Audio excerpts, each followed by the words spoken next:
Happy Wednesday. It's 5:11. I'm at work parked, waiting to start the day. But I wanted to do a video since Wednesday is in alignment with the planet Mercury, who is the planet of communication. I wanted to talk about communication and give 3 examples of when my higher self spoke to me. In order for there to be successful communication, you need both a sender and a receiver. And in these examples, I am the receiver and my higher self is the sender. The very first example, I was in 10th grade in music. Mrs. Neal, my favorite teacher ever, was giving an oral test. And the question was, what is the lowest woodwind instrument? My higher self told me the bassoon. But I responded to Mrs. Neal's question with the oboe. Needless to say, I got a 0, which was my very first 0, and I was not happy about that. The second example of my higher self speaking to me is what I was transitioning out of the military, going from soldier to back to civilian, and I believe this was 2002, and I had a dream. I had a dream that my girlfriend at the time was executed. In the dream, it was me, her, and a group of her friends who, in real life, were a part of a gang. I was not a part of that gang. I didn't even know until later on that that was even a thing. And we were supposed to meet up with this guy. Didn't know who this guy was. So we met up with the guy, and the guy was supposed to take us someplace. We get to this place, and it's some creepy ass Scooby Doo looking house. You know, the creepy ass Scooby Doo house that you know in Scooby Doo that you're not supposed to go into. You know it's going to be something. You know, the creepy Goosebumps house that you just really don't want to go into because you get goosebumps, you know? Yeah, it looked like that. So we follow dude in there, and as I'm walking in, there's a shootout. And automatically, I turn into David Carradine from Kung Fu The Legend Continues, and I'm like dodging bullets and smacking the shit out of people, and I'm taking cover. And as I'm looking around, I'm looking for my girlfriend, and I look at the stairwell, which ends up being this elaborate stairwell where there's a first flight, then a middle landing, and then the second flight. And she's at the middle landing. She's on the middle landing on her knees. And the guy who we met up with, who led us to this house, who basically betrayed us, has a gun pointed to her head and shoots her. Blow!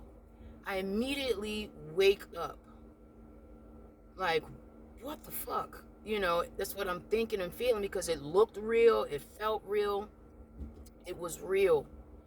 And without thinking, I just asked, Lord, why did you allow me to dream this dream?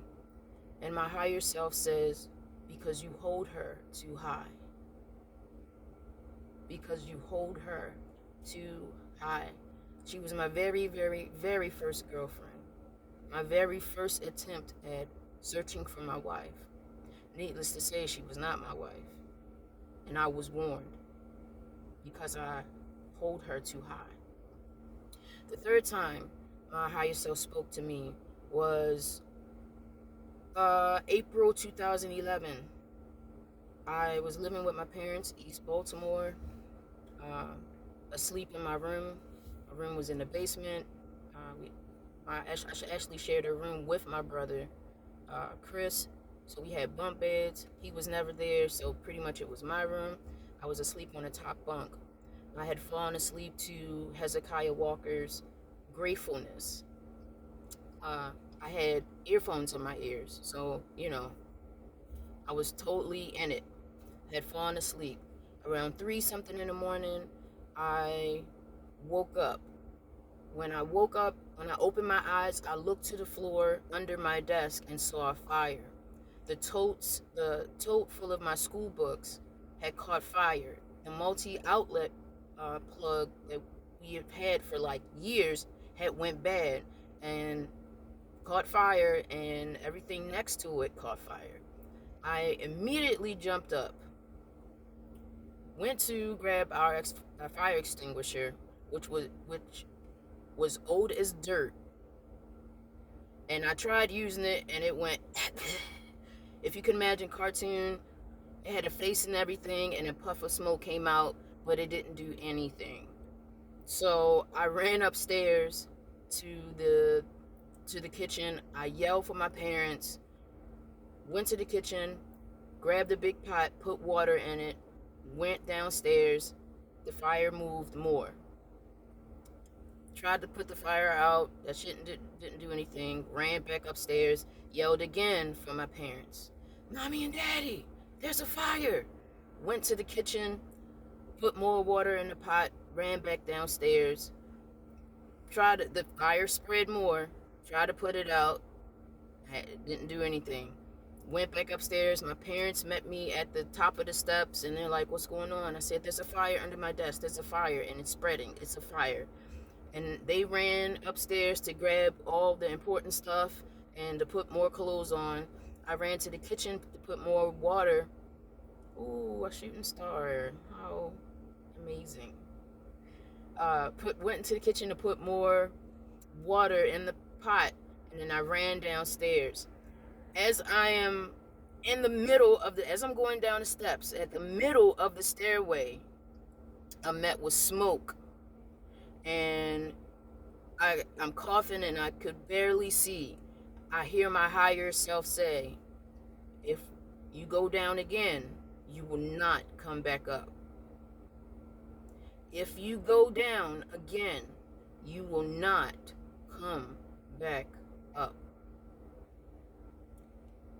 I went downstairs. I couldn't see anything, but I knew the direction of where my bed and the desk was. So I dumped the water out on the fire. That shit didn't do anything. I knew that that was it. That was it. No, I did not want my parents to lose their house. They worked hard for that house. Our family grew up in that house. I didn't want to, but upon my higher self speaking to me, I knew to not give a shit about the house at that point, or else I would have died. I ran back upstairs and to meet my parents.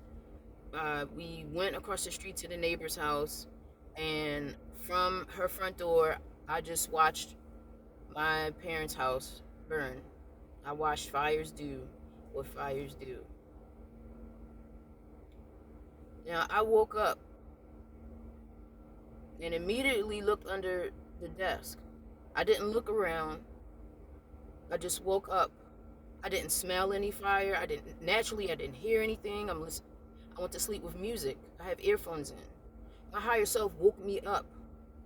My eyes went directly to the fire under my desk.